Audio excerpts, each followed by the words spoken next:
What's up, Vijay? How you doing? I'm doing great, Joe. Thank you so much for having me. Again, yes, of course. Yeah, I think we chatted a couple months ago, and you were working on some really cool stuff. So I want to dig into that as well as whatever else we talk about. We tend to go on for a long time. But I guess kicking off for people who don't know who you are, do you want to give a quick intro? Absolutely. My name is Vijay Yadav. I am leading advanced analytics team for Merck and Company here in US. And for some time now in this role, more than a year and a half, I think the remit of my team is basically deliver some of the AI, ML, and Gen AI solution to the next level where we can produce more safe medicines, delivering to the patients across the globe. And happy to be here. Some of the work we are doing, we have done, still doing it in Gen AI. So happy to talk about some of the things that has been done. That's so cool. Um, Before we get into that, like, what are your thoughts on the current state of AI and maybe specifically generative AI? Yeah, I think in my experience, Joe, I think this is a really good question in terms of I wanted to go and out and do the work, right? And before I give any expert comment, right? And sometime, we can talk about technology looks, high from the top. And I'm going to share my experience based on what we have done, some of the real work. I would say, based on the work that I have done, my team is doing, and even within the Merck overall, I think we are looking forward to a lot more future with the Gen AI. We're just getting started. And one of the focus and excitement for me is how to build Gen AI ready data. We can solve, some problems, use case one here, one and there.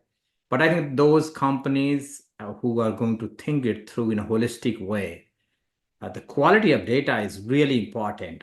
If you take the classical AI and Gen AI, data is a super king.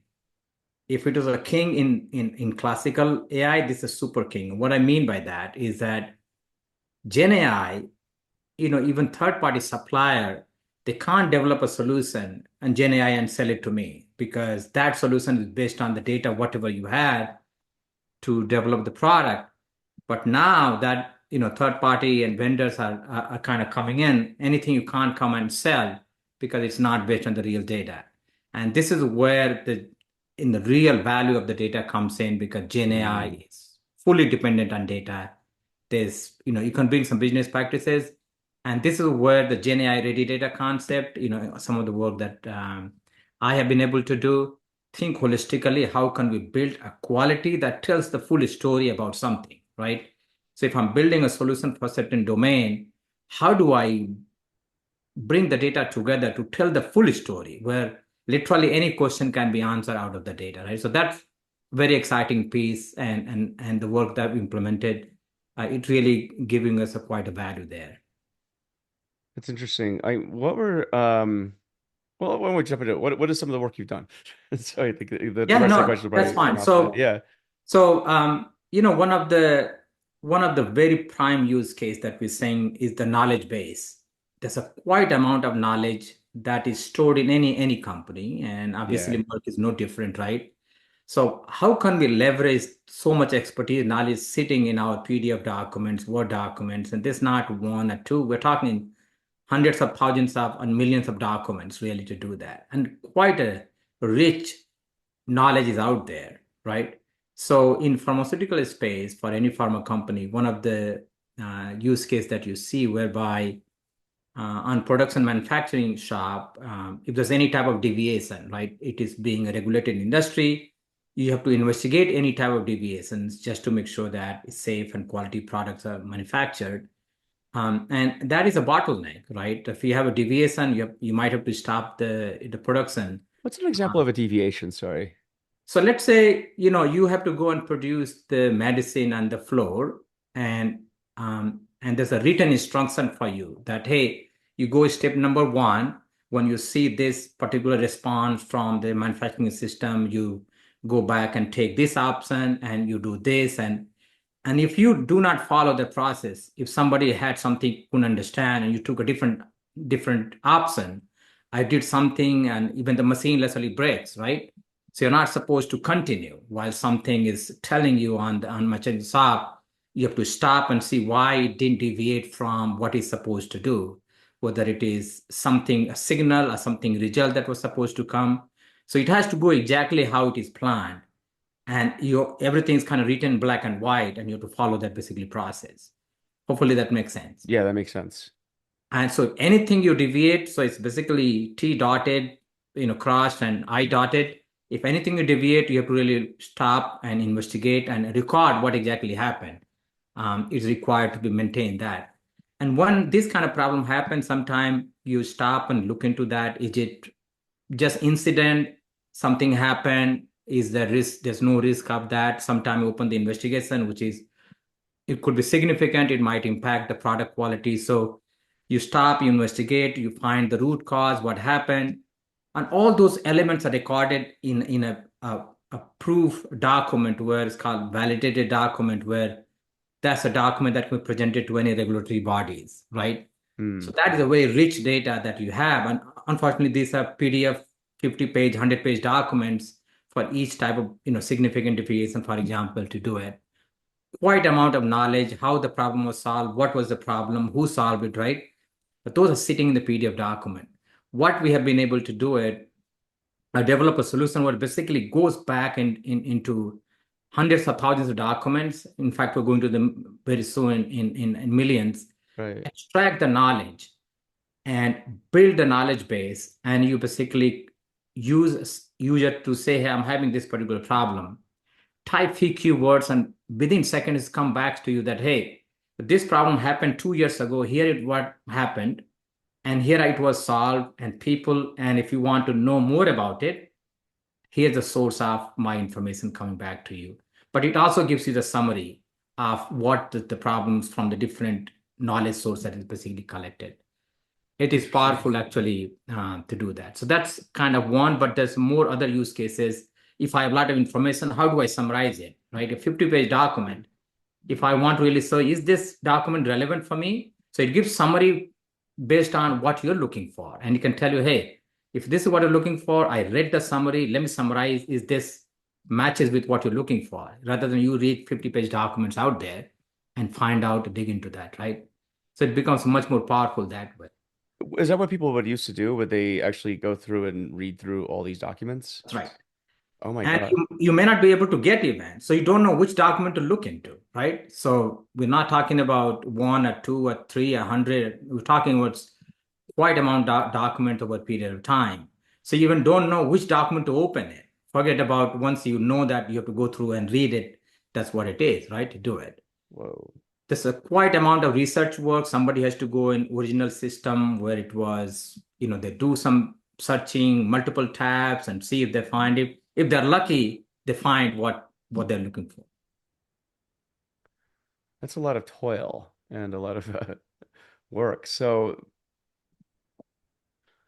when you came up on with this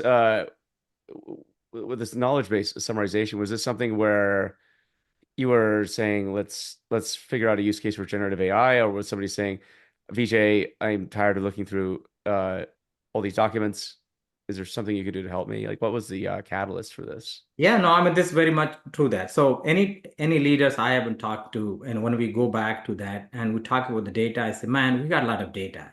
The problem we're having is I don't know how to find what I'm looking for. Almost literally throughout a company, and this company is no different. That is the biggest challenge. I got a lot of data, but tell me, how do I find it what I'm looking for? That's my use case. Go and figure it out, right? And that solution could not have been possible without GenAI. Imagine your PDF document. How do you extract the knowledge out of that, right? That's not possible. And I use the terminology GenAI-ready data, right? I mean, some people can say, okay, what do you mean by that? Even what that even basically mean to do that. Right. Um, so one of the things that you would see if you look at the data, and I know you and I talked and Matt last year, we talked about the business data modeling, Mhm. right? So the data it has a business context to it. It is just that we don't connect with it and we don't model it the how the business is specifically organized. So there are three elements that are really important. Um, One is, I would say, a, a process. People process is a product. So what service and product a company is manufacturing, right? So your business context is what product services you're building, number one. And then what process do you follow to either produce a service, give a service, or produce a product? And then what organizational structure is supporting that? So if you take a three elements, the product structure, a service structure, you take a process structure that supports it, and then you org structure that are people supporting it. If you link all those three to every piece of information out there, you have business context, right? And that is what has happened in this particular case. And we can talk about very specific of that.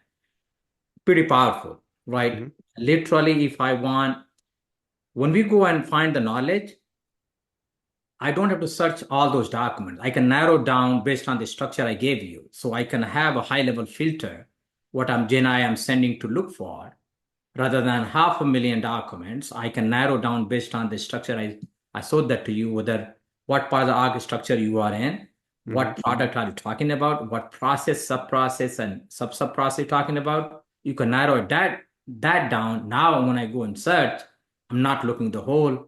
I'm very specific knowledge that I'm trying to find out. How do you go about building that? It seems really interesting. Is that like, are you having to do any like taxonomical work up front or like So we mapping so or? no, this is a really good piece. So think about, so we define the product structure, right? So how the product, so uh, think about a company is selling. We can take a clothing company, right? You have a different types of products, men's versus women's, and even that there are different styles and types. So if you take the product, you define the hierarchy of that. You start from the top level and you keep giving maybe three or four different layers, right? So that structure is there. Now, how do you manufacture those products and how you source those products? There's a process that you basically go through that. Now, you need to connect your process and product together. Hmm. So if I pick any point of time, I can connect my process with that particular process. So everything is, so product and process is basically connected together. Once you do that, then you have your org structure that is supporting that. You Okay. define, at the higher level and hierarchy that, take that, now you connect product and process, which is already connected. Once the three layers are connected, now you're going to connect this with the transactional data. But this is more like a master level connections. Now when Right. the transaction is happening, now you come back and connect it. So your master level data, the three layers we talked about that, connect the transaction data. Now when you go look transaction data, you have everything of a context that you can basically filter it out. That's really interesting. Is How do you link these data sets together though? I mean, or this context you're giving to transaction data? Is there a notion of like an identifier or is it Yeah, this is identifier actually. You do okay. that. So, Yeah. yeah. So this is, you have to basically have an identifier for that, right? So Yeah. um, obviously without identifier, it's not possible. The one of the element that we have been able to do for GenAI, basically, if you think about, if I take the process hierarchy, process, sub-process, sub-sub-process, right? Manufacturing process, any other process you take, you should be able to connect on each level unstructured element of that. So let's say a process high level and sub process 1.3.2. At that point, I can connect unstructured data at coming at that level really to That's do so it. cool. So once you do that, then you have a context right there. It's not disconnected, right? To do it. And then I have full context around it to on that particular node. I'm talking graph database, but you implement it using relational database, but we're doing a research, to having some graph database as well. Yeah, I was gonna say graph seems like a really good fit for that. That's fascinating. Shamelessly, this is an interesting topic because it's something I've been plugging in a recent talk tour I've been on about mixed model arts, where it's the notion is the future and apparently the present is connecting the unstructured data, the transactional data that we're so used to seeing, but the notion is we don't live in a world of only tables, rows and columns anymore. There's other data sets, but the notion is, well, how does this work? How do you tie everything together? And I think it's that's one thing that was fascinating about it. I think our discussion we had a bit ago, you're kind of hinting at what you're working on here, and it's like tell me Yeah, no, more. But that's it's exactly right. unstructured So versus structured. That's yeah, really cool. that's exactly right. So you need should be able to read use a Gen AI, and that's what we're using. Is if I look into any type of relevant document, what I just described to you, the product structure, the process structure, and the org structure. When I tell Gen AI, hey, go look into that, and what you do is find the entities in this fashion, which which part of the organization this document belongs, which part of the product structure this belongs, what process it belongs, and bring it back and you connect that dot as well. And that is what the power is. Otherwise, manually, you can't basically do it really to do that. So when you Yeah. go and read, process the document, that's what the context you're giving to bring back information at a point that you can should be able to connect it. And then that has the full story. What were some of the early iterations of this like? So I'm guessing, did you immediately figure out that the context was necessary, or were you initially trying to throw a large language model on top of the unstructured No, data I think sets? we thought it right from the beginning. And Interesting. that's right, we right from the beginning. And the reason being is if the data is not complete, if it's not telling you the full story, then all the Gen AI using it going to hallucinate, right? Yeah. We know that there's a problem. So you got to fix your data problem first before you go and apply the Gen AI. And especially Mm. in regulated industry, you don't have an option to those kind of things, right? You have to be really, really good at having a complete data that pulls the story. It might sound counterintuitive, but one of the approach we took was we converted a structured data into unstructured data. Interesting. Does that sound why the heck you're doing even, right? To do it. I'm sure you have your reasons. What Yeah. were they? So reason for that is that let's say I read a PDF document, right? And I see there's a piece missing in there. So let's say somehow this PDF document doesn't tell me which part of the organization it is coming from. Maybe it is not clear. But there's a key, let's say, investigation number or identifier number is there. I can go back into structured database and use that key because that key is very much I can find within the document. I take the key and go back and into data warehouse and bring the data.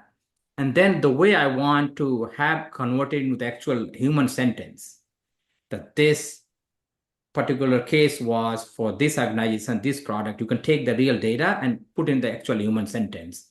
Basically define a prompt and let the data fill into that prompt and tells you the full English sentence. Take that English sentence and put it back into the other document you have that tells the story. Like it actually goes back into the digital document and fills it in? Yes, that's right. So if you have PDF documents and you're extracting it, then you add this additional piece that was not into Okay. PDF documents to tell now the story. If something is missing the document, I can go back into structured database using some key, Yeah. bring it and convert to the human language sentence that this particular piece was for this product because I can tell which product it is.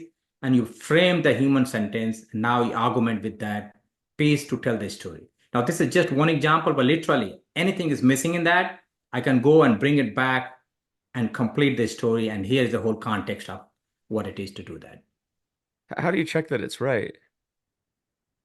Say again. Oh, how do you check that I guess this imputation, so to speak, of the text document, how do you know that it filled in the right values?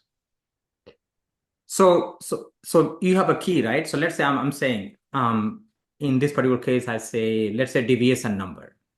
Yeah. I can go back and tell GenAI, go find a deviation number in this document. And it has to be there. There's no question you can't, that's not there. So it doesn't hallucinate IDs. That's right. Okay. So you get the ID from there. Now you take the ID, go back to actual database. And so this database has all those information, the one you're looking for that is Yeah. in this. Read those and convert into the human sentence. But a person's doing that, not the machine. Is that what's happening? Machine is Or not doing it. We okay, we that's have where defined I that. was confused That's about. right. Yeah. Okay. So machine Yeah. is not doing it. We define the template that hey, Okay. get this piece of information. This is where you need to put in. Apply the Gen AI and basically does that. And now take the full sentence. It could be one page actually. Yeah. Whatever is missing, you take one page and append to whatever the PDF document is, and now you should be able to tell the full story around it. That's super interesting. I think it'd be handy for a lot of use cases. I'm guessing at your company and Yeah, that's every exactly company. right. I mean, this Yeah, is this is because there's no other way to augment that, right? And obviously, we know GenAI is not going to be reading your rows and columns, right? To do that. So how do we convert? And if you think about Joe, if you look at the table, rows and column, they are telling a story about something. It is just yeah, their rows and columns, right? They're describing something. What you need to do is somehow you come up with a way to read a row and give me a page of a story. right. That makes sense because in a sense you're almost reverse engineering how that table is likely created or modeled in the first place. That's right. Because Somebody did that. Absolutely. yeah, somebody Do it. said, "Oh, this is the entities, this is the Yeah, that's right. attributes we Do have it. here." Yeah, that's fascinating. Interesting. Since doing this, what are your thoughts on structured data? You mean unstructured data and structured No, data? structured data, rows and columns. I think, frankly speaking, at some point of time, um, structured data is still going to play the role. And I was telling you, so for example, rather than me sending GenAI to go and look or any vector database to go and look 5 million documents, Yeah, I want to use structured data to filter my higher level information that I'm looking for. Once I get to the right level of filtering out, then I'm narrow down my scope to make it much more efficient process to apply the GenAI on top of that. So I still feel that is going to play the role to filter you out to get the right place, really. You can't convert the entire structure data into one structure because now yeah. you got a lot of volume of data you won't be able to your GenAI may not be able to do processing at that speed. So I think the combination is going to work and it's a meaningful that you do want structure, you do want unstructured. Somehow when you need to apply GenAI, you need to bring them together in a cohesive way that can be applied in much more efficient way to do it.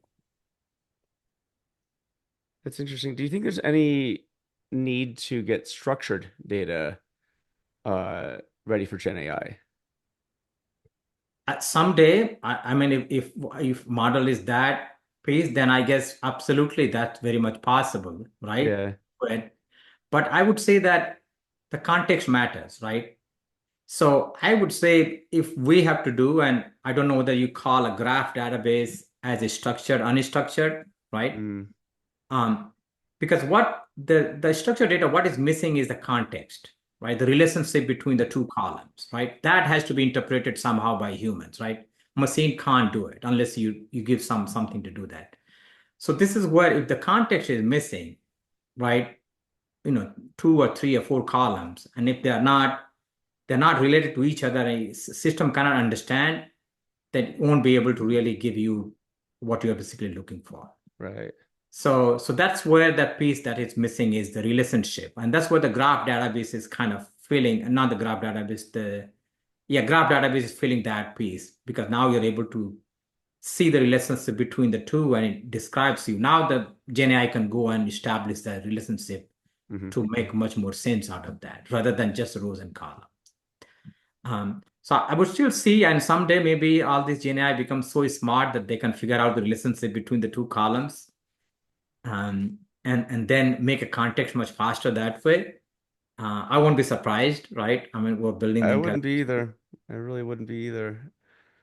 It was interesting actually. I was hanging out with my friend Kevin Hu the other night at the DBT conference and um probably had a few too many beers talking about this, but it was one of these conversations where I was like, it would be interesting as a thought experiment if you if the data world or data practitioners had actually started with databases that were just vectors and then we had to work from there. Like if everything was just text and uh some sort of embeddings of text, like what would that have been like? Yeah, Because no, I have that's this that's notion a where it's great like point. that could be like the future we're in at some point is everything just uh No, unstructured or yeah. absolutely. I think yeah, that would be something very interesting piece to do it. The other piece that I would say is that we're still um, data is problem is still everywhere, right? I mean, everybody 10 years ago we're talking with the data problem, we're talking, in the same way. And I think one of the things that at least we are trying to change the piece is that how can we put the data in the right format right from the beginning before it get captured? Yep. right? So you got to stop the leaking of the water because if you continue on the same path, right, the poor quality of data is going to be just you are accumulating it more and more, and it becomes more complex. So I think it's really important for any company really to start fixing that. So stop the leak now for going forward. And especially knowing how GenAI works, now this is the time for you to connect those pieces and put Yeah, it that basically makes sense. that makes so much sense. And that's one of the things I've been harping about on the last 2 years of my talks is that if there's ever a time to get things right with your data, it's now because there's all the money, all the attention in the world, and all the willpower to do these things, or at least to do AI. But there seems to be a disconnect still. Like I can't say that as I talk to most companies around the world that their data is miraculously in better shape today than it was last year. Um, but yet a lot of these companies want to do generative AI. And so it's a bit of a conundrum. You got it right, but you're also a very data savvy data scientist who I think has been around the block a few times and understands how this needs to work. What advice do you have for companies that want to do generative AI, but are still probably struggling with getting it going these days? And I'm not talking about just having a ChatGPT subscription. Like that doesn't count. No, no. I would advise you start thinking, preparing the GenAI ready data, right? And we talked about that. You must think your data in the business context, in a real sense that tells the story. If you're not doing it, obviously GenAI doesn't work data that is not complete, that doesn't tell the story. No matter how you do it, how you slice and dice it, it just is not going to work actually do that. Everybody using RAG today, right? I mean, majority of the cases using RAG, but imagine if someday we might be able to fine tune the model, which is much more economical. Today is expensive. Not everybody can afford it, even a large corporation. But someday, it's not that far in the future. Um, you it's that cheap that if you have a good data, you should be able to train the model on your data. Yeah. That is when the real value is going to come out of that.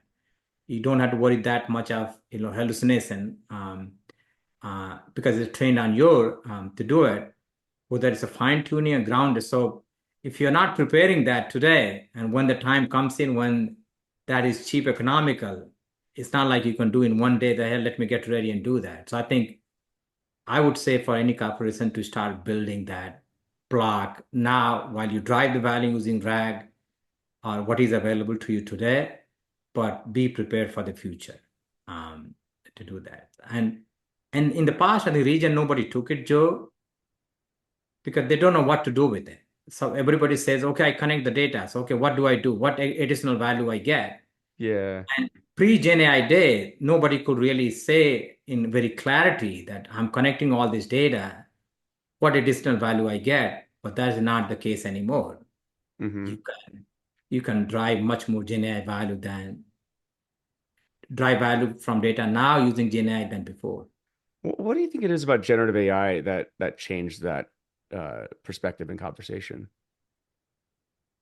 I think, we talked about that. I think the knowledge search has been really critical piece, right?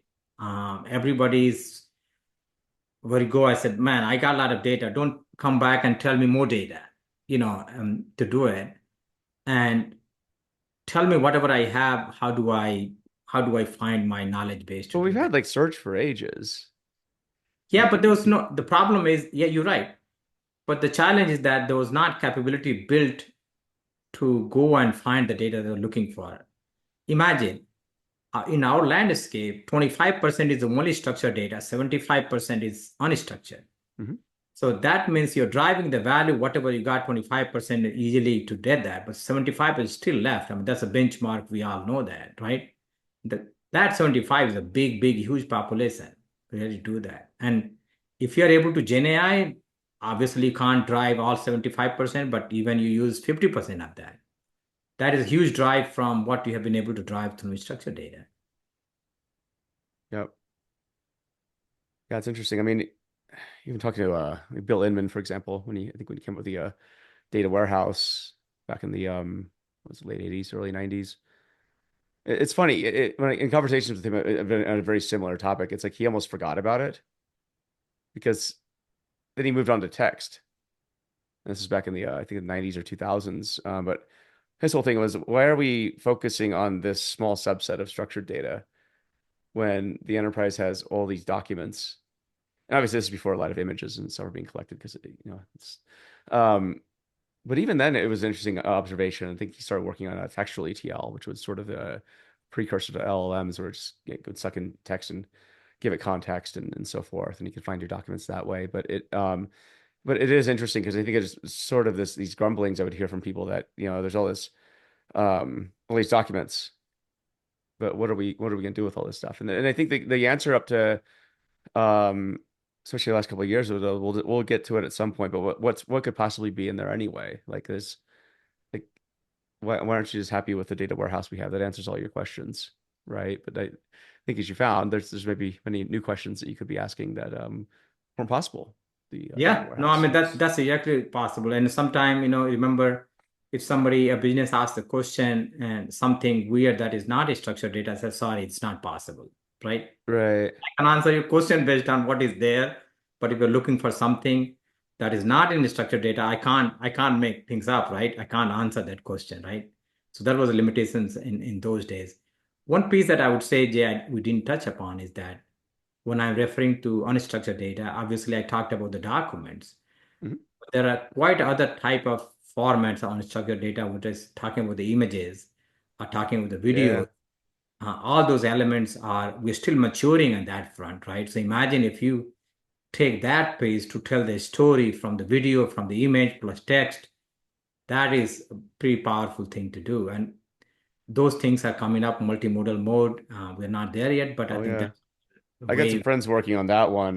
My friends over at Coactive, um, Will Guevara and his team working on yeah, basically searching on unstructured data sets like images and video and stuff. And it's and not pre-labeled ones either, right? Like going Hmm. into the actual image and like finding elements in it. And it's bleeding edge stuff. Yeah, it's a Will and Cody Coleman.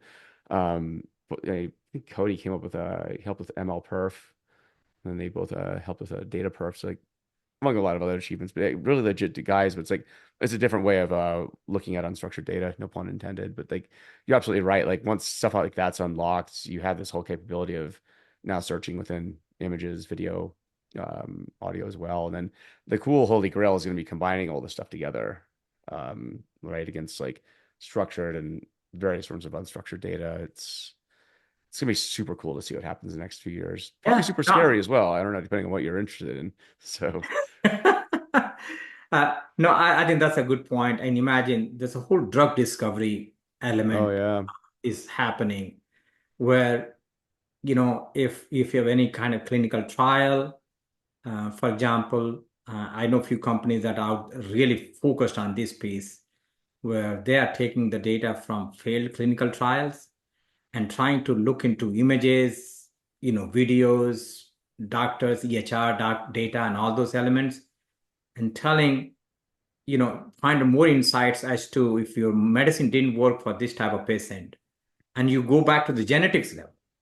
So maybe medicine worked for this type of, genetics people, but it worked for these people. So you can basically dive into those kind of piece and tell if something didn't work, what is potential other use case that it might work to do that. So there's a quite amount of work in drug discovery using GenAI, which is fascinating. I mean, that is a different level of work where the image data, where the X-rays and all those elements coming into the play to discover new drugs. Hmm. Yeah, that's a really interesting one. Yeah, because I think like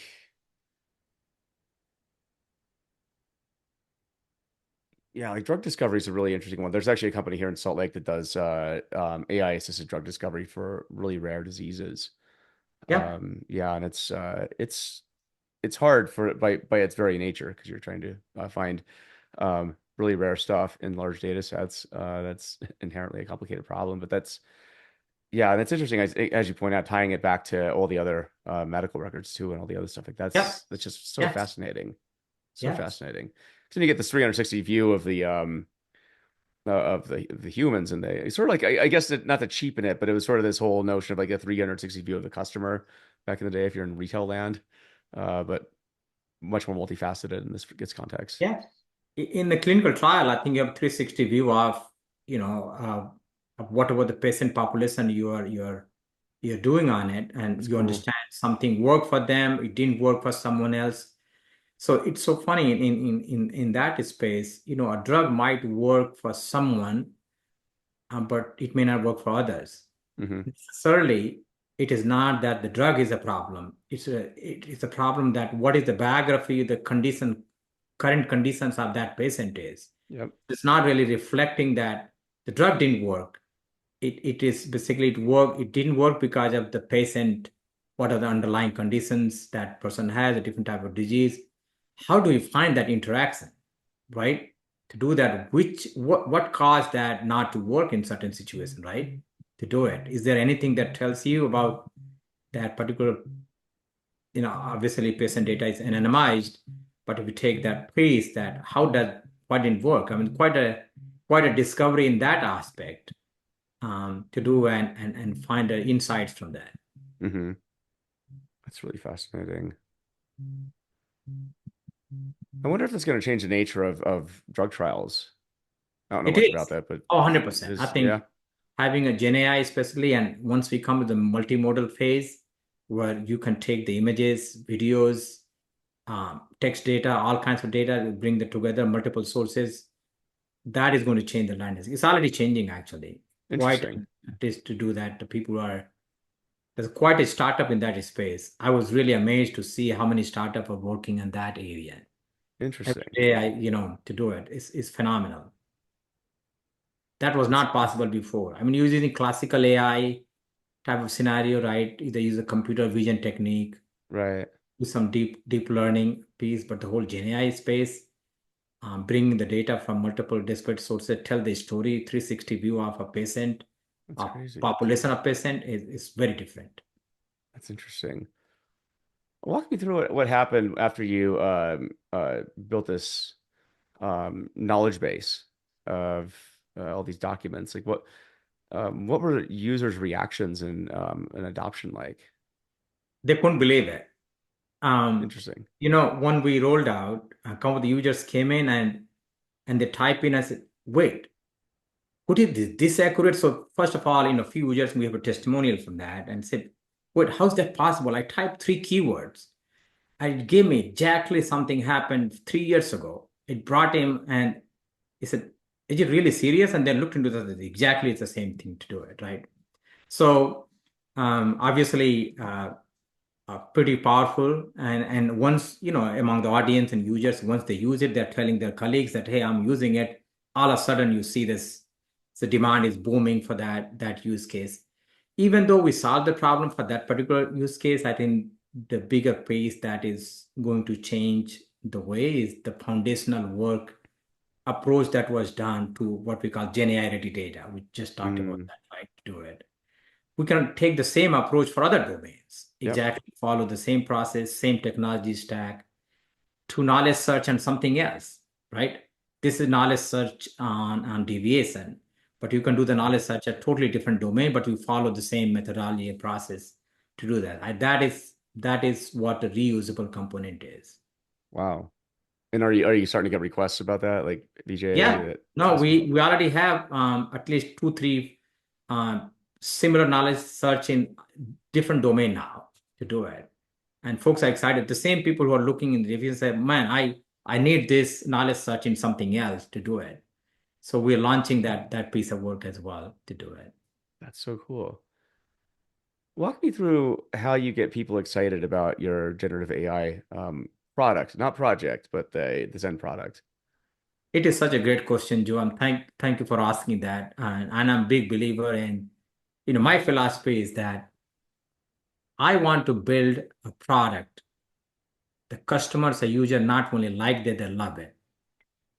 And when I say love it, and there's a difference between like and love, right? So, you can, you're selling something on the, let's say on somewhere in the shop, and some customer walks in your shop and say, hey, um, uh, what do you think about this, my product? Say, yeah, I like it. Do you want to buy it? No, I don't want to buy it. But if the guy says, I love it, most likely this is going to go buy it, right? To do it. And the reason I'm giving the analogy is that if I build a product or someone loves it, they're going to adopt it. Like it, yeah, it's good. Try to do it, right? So that's a difference between like and love when you build something. Now the question is, what do you mean by I love it, right? Hmm. You give them exactly what they're looking for. You're solving the real problem for them, which is much more impactful. So when we started the discovery session, we have talked with quite a number of people, hundreds of people actually to do that and really understand. And it's not like you capture the requirement document, go away. And our philosophy is that when we build a product, it is not for the customer, it is with the customer, or it is with the user. Mm. So far and with quite a different use. So they have been part of the journey actually when you develop that. And that is when they will love it because they have seen how this is maturing, their feedback is coming into the play as you basically do that. And that is what basically matters for them to love it because they're exactly getting what they're looking for. What was that like from maybe the first iteration working with the users, getting their feedback, working through things? I can't imagine it was like a straight line, or was it where you It's just not a straight line. No, I think this is yeah. not a straight line. One of the pieces that in my experience I have built quite amount of you know products in my lifetime, and one thing I learned is that human psychology, what people like and what they don't like. And I'll give an example. If you develop a solution where if you talk to them and sometimes they're not telling you what the problem, they can describe the problem and you think that's a problem, but it's not really, right? So my philosophy in our team philosophy is that we got to look for what they're not telling you. Mm. Whatever they're not telling you, that's what you want to go after because they're telling you, you can get it, basically do it, right? So those are the elements that you have, and this is more like art and it's more art than science, actually. This is what they're not telling you. And that is where you build with them. And at some point, they're going to tell you. If you engage them somewhere down the line, they are going to tell you what they didn't tell you the first time, right? Basically do that. Obviously, when you talk to the people, it is not one person opinion. So I say if I talking to person A, that person has some profile. So I'm going to be talking to a lot more people in that profile, that user. Maybe he's a person on the shop floor.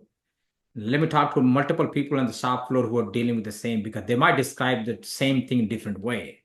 So if this person is missing me to tell the story, if I talk the same profile person somewhere else, they might tell me something else, right? So if I talk to five people now, I'm capturing the voice of that profile. Similarly, I can go to different profile and talk to more people. So it is not just one person. You're talking to the profile and what is important for them, what they care about. If you think about what they care about and you build your product around that, that is one is going to adopt it and love it to do it. It's, Did it's you kind of philosophy that yeah, sometimes it's hard to describe, but right. this is at least in my experience, this is how I always lead to build a product like that. Were there any I guess internal KPIs for this project where you're like I don't know, user happiness or user lovability score or like how do you know when you've nailed it? So one piece would be no, that's a good question actually. So the KPI, I think one of the other element is while people love it, obviously we want users to adopt. But the end of the day, it is all about the money and value, right? So as much as the cool stuff I can build and people love it, maybe this helping them to expedite their personal work, but what is it really converting into, right? To do it. Mm. So the final measurement is the money, the value, the impact. What is the cost savings? What is more revenue? What is cost productivity to do that? And that is a bigger element of that. What we are trying to do is that you build something that you just use it to deliver that. Right. Because if they're not using it, they're not delivering what you basically did that, right? So those pieces are important, but that's where you're going to do that. So We want to make sure you build something that users are going to use it to drive that value. And you all know, in my experience, sometimes we go and think about a project, you requirement document, and you develop something, hand over to the users. 6 months later, you ask them, "So are you using it?" No, I didn't basically use it Right. to do that. And just that didn't work, right? So that's a whole product mentality is pretty powerful, right? Rather than the project mentality versus product mentality. Hmm. What you work for, that users basically like it to do it.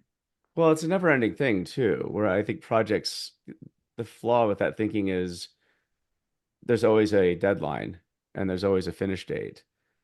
A product's never done, right? Like I have a pen, as you can see. Yeah. It's a great product. It does its thing, but are there other iterations on this thing or the iPhone or what you're working on? No, because there's always something better to do. It, it, but it's interesting with AI products. I feel like in the general marketplace, the slapping AI onto something is I read one study where it actually had negative connotations, like it scared people. So if you wanted to sell an AI product in the consumer market, you're better off just like kind of like what Apple does. They don't really acknowledge it's AI. They call it Apple Intelligence if you want to. But but I don't think they call it like an AI phone, artificial intelligence phone. I think people will get a bit freaked out by that. When you were talking to users, were you mentioning that we're using AI, or did you sort of frame it more in their world where we're going to help you search for documents more quickly and more accurately, or what was the framing of these discussions? Yeah, no, I mean that's a really good question, Jen. And I would say that it's and the users, what they really and customers of any product that you develop actually do that. When they say the testimonial of something, right? If they've never seen anything like that and talk to AI, said, "Oh my God, don't scare me out of this. I don't know what that basically means to do that." Yeah. I think one of the best way that we have been able to do, so whatever the success story we are building it, for example, this particular innovation that we did, it's already when people see that, say, "Wow, this is possible." Now, why don't you solve? There's a problem here I'm facing. It's very much Hmm. possible. Now they're willing to engage you once because they're seeing the success story, right? So that's one way that you want to really show them what is a possibility. They got to be able to figure in their mind. If they don't understand what is possible, they can't say it. Probably it's very much abstract for them. I guess that would also be a weird discussion to say to somebody who's never seen what you built that would you like to be able to search all of the documents in this company, millions of them, just with a few keywords, and be like, that sounds great, but they're also like, yeah, Vijay, like that doesn't exist. No, that's exactly right. Right to do it. And I have been discussing with that. It's so funny, Joe. I remember one of the use case I was picking up, and someone came to me and described the problem. There are two users, and said, "Okay, you told me the problem. Tell me what good looks to you." Mm, I said, "I don't know." Imagine, how can you tell me the problem if you don't know what the good looks like? Because your problem is with respect to a good, right? A good is there, and that good is not happening to you, and that's why you're reporting as a problem. So you should be able to see what the good looks like, but they can't describe it, right? They do it. right. So in that scenario, I think this is what the multiple iteration basically takes place. The guy say, "I don't know," but if you understand high level, you go back and maybe some rough draft or prototype. Now all of a sudden you see, okay, yeah, I see that now, right? So now you engage, you come up with the first proposal. Now he's engaged more in that conversation. Okay, now I see it. The guy who told you 24 hours ago that he doesn't know, all of a sudden he become next day you come with some proposal. Now he's engaged and giving you the idea. Yes, I think this would Right. to do that. All of a sudden, 3 or 4 iteration is able to tell you what good looks like, right? To do it. So that's a whole iteration about that. How do we engage on that front? Well, that's a good point because if you were to tell me like, yeah, I can complain about traffic all day. You're like, well, what does good look like? It's like a flying car, actually, or teleportation. That's right. Doesn't exist yet, right? So, That's right. like, there's certain constraints we got to work within. So, flying car would be pretty cool, actually. But yeah. But now you're showing the art of the possible, right? I mean, it, it, how do you balance this though? Because I'm guessing, and again, feel free to give me the factual guidance on this, but I'm guessing upper leadership, at Merck proper, um, they are probably being pushed to have an AI story. I think every executive team seems to be right now that I can talk to.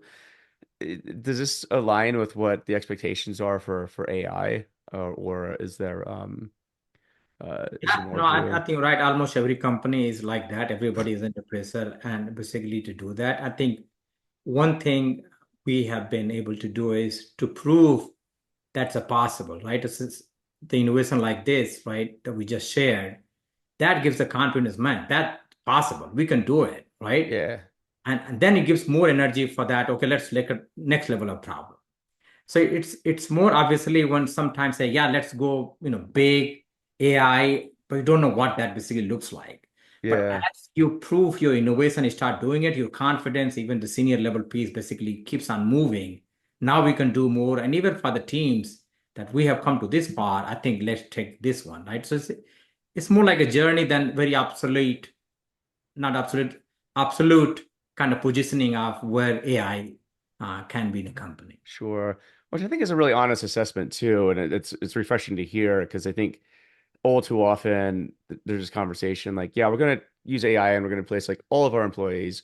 It's gonna be awesome. We're gonna do this really soon, and robots are gonna run everything, right? I mean, literally some of the conversations I have with some business leaders, that's about what they're saying. And then I ask them, okay, so tell me about what's going to power these robots. What data, right? What does it understand your business process? Do you understand your business processes?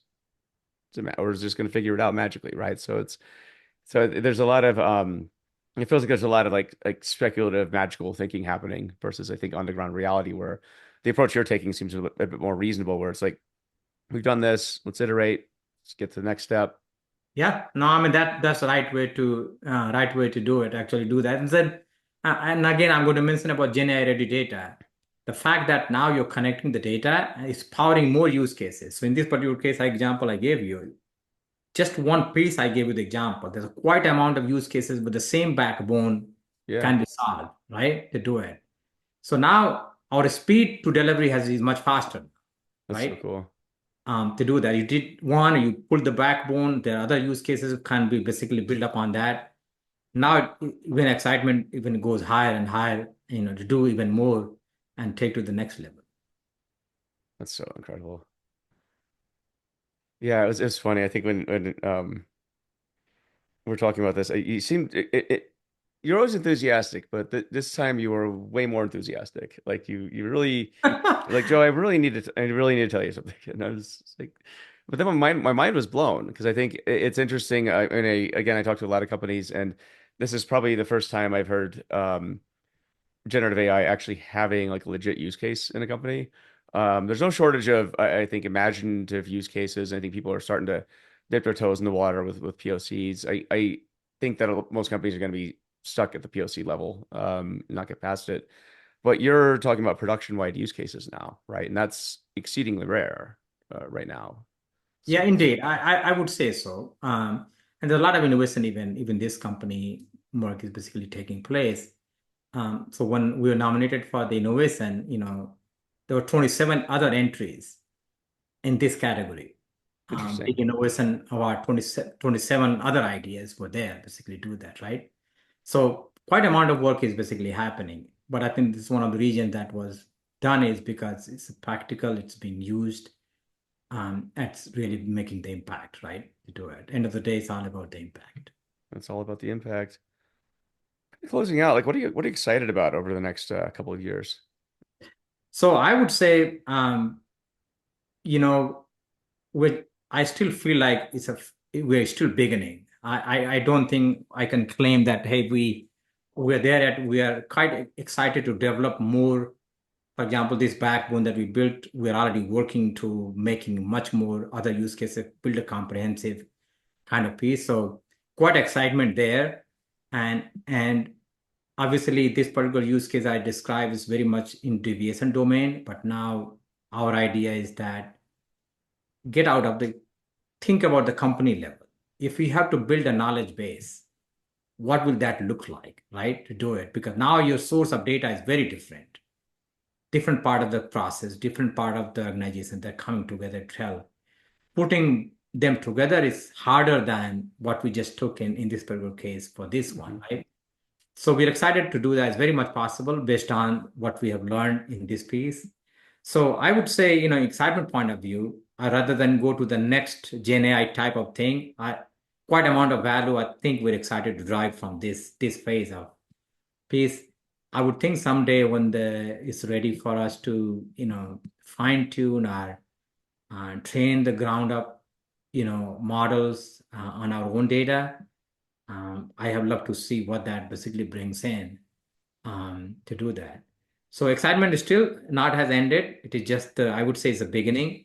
Yeah, Having more apps developed on using GenAI platform, and right now that's excitement level for us to do. Obviously, there's quite an amount of innovation taking place, right? In certain cases, you may not have data, right? Especially if you talk about the computer vision type of Gen AI, you want to do that, right? You want to detect a defect. Can we create the data if it's not available to you, right? So that's I right. think that's a whole piece that is basically taking place in that aspect. But coming back in terms of the excitement, we're still riding on the wave of doing more with some of the success we have here.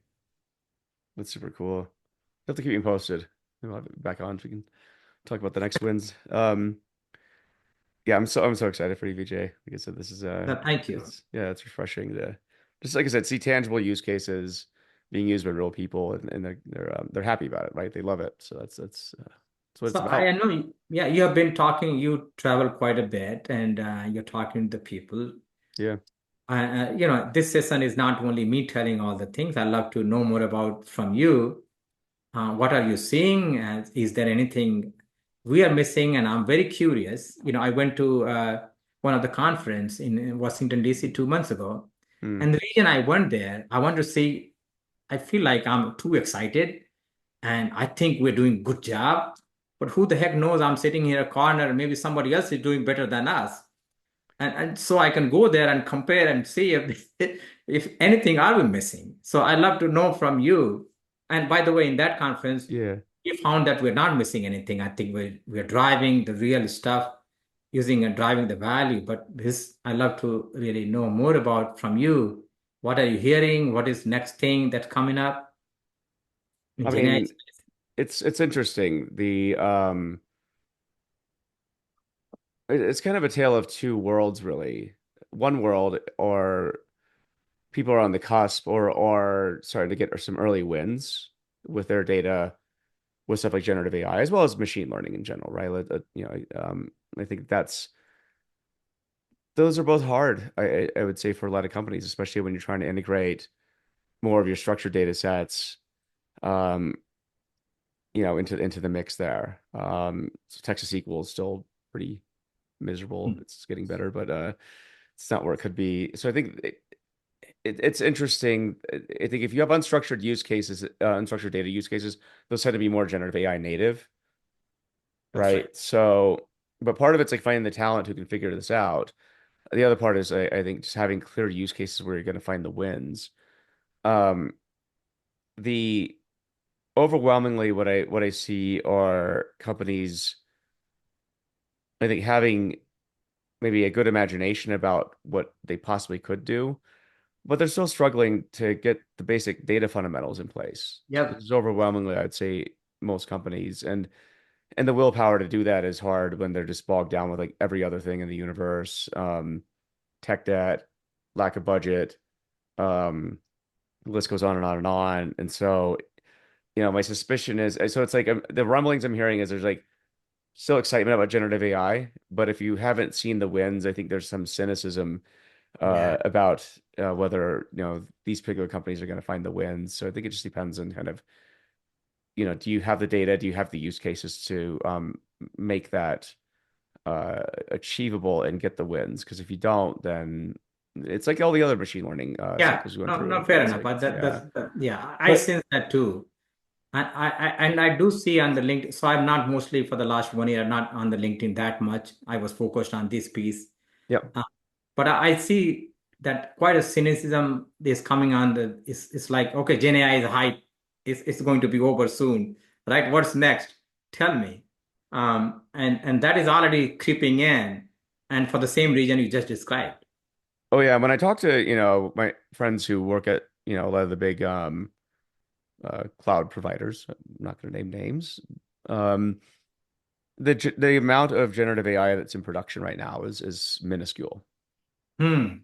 right? I would say that, and again, it's not just one cloud, it's not two, there's not three, there's a pretty good sample, and overwhelmingly, you're starting to see an uptick in, I guess, use cases that are in production, but for the most part, it's probably a handful, to be frank. And See. so yeah, so that's just where it is. I would say like if you found like an AI native, that's I think that the crux of it is you have to think outside the box, right? All too often, what I see is let's use AI so we can search our BI data better. I'm like, if you aren't doing that with your data warehouse with the dashboards that have been around for like the last 10 years, and the fact that you have a SQL interface where you can ask these questions pretty easily, Yeah, right? Like that's not to me, that's not really like the use case. What you described, which is searching through endless reams of text and PDFs, like that's something a human. So you're talking about problems that humans simply can't scale to do. that's right. Same way computer vision's been used for ages, because it's like you're not going to have 8 billion people. If every man, woman, and child had to look at every image that's ever been created, humanity would be extinct before that's done. That's right. Indeed. Right? So the types of problems where you're going to find wins with this stuff is the same for machine learning, where you're talking about typically unstructured data sets actually, and just trying to do things at a scale that humans in mass can't do. It's as simple as that. Yeah, no, absolutely. I agree So with you. then text is like, and unstructured data is just one of those things where like Gen AI, LLMs in particular, unlock that way better than past attempts. So NLP had been around for ages, but it's like, but then you're constrained by the classification, right? What's a sentiment on this thing? If I'm gonna give like Yeah, a soft max output, it's like, yeah. I don't know, great, neutral, sucks, hate it. Right, but that's kind of what you could do. Whereas now that you unlocked, a lot of stuff actually. So Yeah. that's a big difference I'm seeing. But yeah, use case wise though, not seeing a lot of real world stuff yet. We'll Okay. see. Yep. So Good to know that. To do that. congratulations, you are well, Thank the you. early person, and hopefully an inspiration to people who I think when they listen to this, it's like this is being done in the wild. This isn't just some fantasy land stuff that all the tech companies are trying to get you to believe in. It's people are doing it like you. Yeah, indeed, So, indeed. And I'm very positive, frankly speaking, looking into this success. I'm very positive there's a quite amount of work I think can be done if it's done in the right way to do it. hmm So to me, Gen AI is not hype. That's a statement I'm making. yep, It might be hype for majority of the people, but this may not be hype for everyone, right? The people who do the right way, I think they can stay ahead using Gen AI, based on the unstructured data that we have in our landscape. so cool. Well, Vijay, thanks for the great conversation. Learned a ton. So And thank you. I learned. I wanted to check with you as well. So it's nice talking to you. And yeah, who knows, when we talk next year, we'll have more stories to tell and count learn. on it. From you. You are traveling all across, and hopefully your book is coming along. Next version of the book coming along well. Data modeling book will be out end of year, or at least be completed end of year. I think it'll be ready for release. The rumor might be in end of January. We'll see. All So right. We'll love to see that, thank and there's you. always good insights coming from you as well. Thank you. Appreciate your time, man. Take care. Thank you. Take care. Take care. Bye.